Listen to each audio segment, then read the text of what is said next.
11 సీట్ల పార్టీకి 11 కోట్లు లిక్కర్ డబ్బు దొరకటం పెద్ద చర్చనీయాంశంగా మారింది. ఇప్పుడు ఊపిరి ఆడట్లేదు, ఏం చేయాలో అర్థం కావట్లేదు. ఈ డబ్బులు మాయి కాదు అని చెప్తారా? వాళ్ళకి కాకపోతే ఇన్ఫర్మేషన్ ఎలా ఇస్తారు? ఎవరిస్తారు? ఆ డబ్బులు ఈ బాక్సులో పలానా చోట పలాంది పెట్టుందని ఎక్కడో బయట పెడితే అది వేరే విషయం.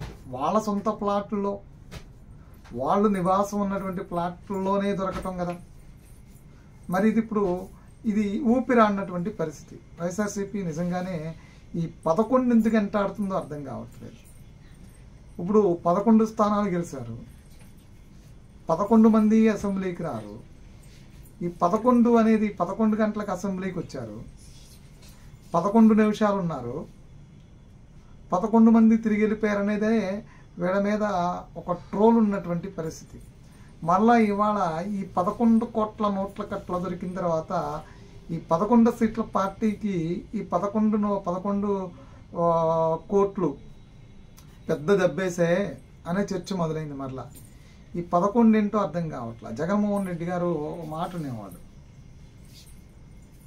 దేవుడిచ్చే తీర్పు అని. దేవుడు కొట్టాడు గట్టిగా అని. 23 స్థానాలు చంద్రబాబు నాయుడుకి వచ్చిన తర్వాత దేవుడు జడ్జిమెంట్ అలా ఉంటుందని దేవుడు గట్టిగా కొట్టాడు చంద్రబాబు నాయుడిని. 23 స్థానాలకి పడిపోయారు. ఈ ప్రభుత్వం ఇంకా మరలా ఎప్పటికీ ఇంకా అధికారంలోకి రాదు, 30 ఏళ్ళు మేమే అధికారంలోకి ఉంటామని. అంతకన్నా పెద్ద దెబ్బ. అందులో 23లో సగం హాఫ్ వంతు కూడా కాదు, 40% కూడా గెలవలేదు. వాళ్ళు 23 స్థానాలు గెలిస్తే వీళ్ళు 11 గెలిచారు. ఆ 11 అంటే ఇంకా మరీ దారుణంగా గెలిచారు. జీవితంలో కోలుకోలేని తప్ప ఆ 11 స్థానాలు గెలిచి అధికార ప్రతిపక్షం కూడా గొలిపారు. వాళ్ళు అధికార ప్రతిపక్షంలో ఉన్నారు, 5 ఏళ్ళు అధికార ప్రతిపక్షంలో కొనసాగారు. అందరినీ సస్పెండ్ చేసిన చంద్రబాబు నాయుడు ఒక్కడే అసెంబ్లీలో నిలబడి మాట్లాడేవారు. ఈరోజు జగన్మోహన్ రెడ్డితో పాటు గెలిచిన 10 మంది రారు, 11 మంది అసెంబ్లీలో కనపడరు. వచ్చిన 11ంటికి వచ్చి 11 నిమిషాల నుండి వెళ్ళిపోతారనేది వీళ్ళ మీద ఉన్నటువంటి ఒక అభియోగం కూడా. మరి ఈ పరిస్థితుల్లో ఈ 11 కోట్లు దొరకటం ఇక పూర్తిగా ఇరుక్కుపోయినట్టేనా అనేది. కొంతమంది 11 కోట్లు దాచినోడు ఎవడన్నా చెప్తాడా, అవి వివిధ పిచ్చ ఆర్గ్యుమెంట్స్ అని చేస్తారు. ఎస్, దాచినవాడే చెప్తాడు. ఎందుకంటే పలానా ప్లాట్లో పలానా చోట పలానా బాక్సులో డబ్బులు నేను ఎవడు వర్క్ని ఇచ్చేరాడు. అధికారులు మరీ అంత సినిమాటిక్గా తీసుకెళ్ళి డబ్బులను అక్కడ దాసి వచ్చి 11 కోట్లు దొరికాయి, ఇది రాజకేశ్ రెడ్డి చాణక్య ద్వారా చాణక్య అపార్ట్మెంట్లో రాజకేశ్ రెడ్డి ఇచ్చినటువంటి నిర్వచనం చాణక్య అపార్ట్మెంట్లో ఉన్నాయనేది మరీ అంత బుర్రంతో చల్లుకోరు.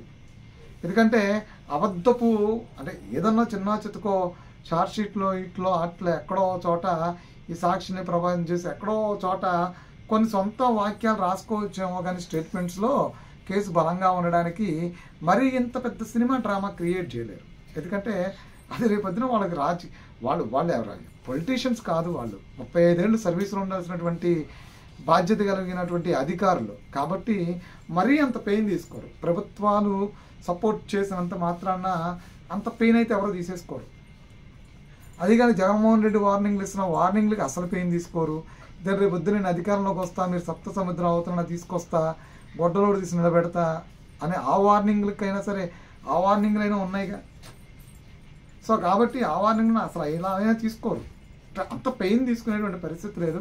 కానీ 11 కోట్లు 11 సీట్లు గెలిచినటువంటి పార్టీకి ఈరోజు పెద్ద దెబ్బ.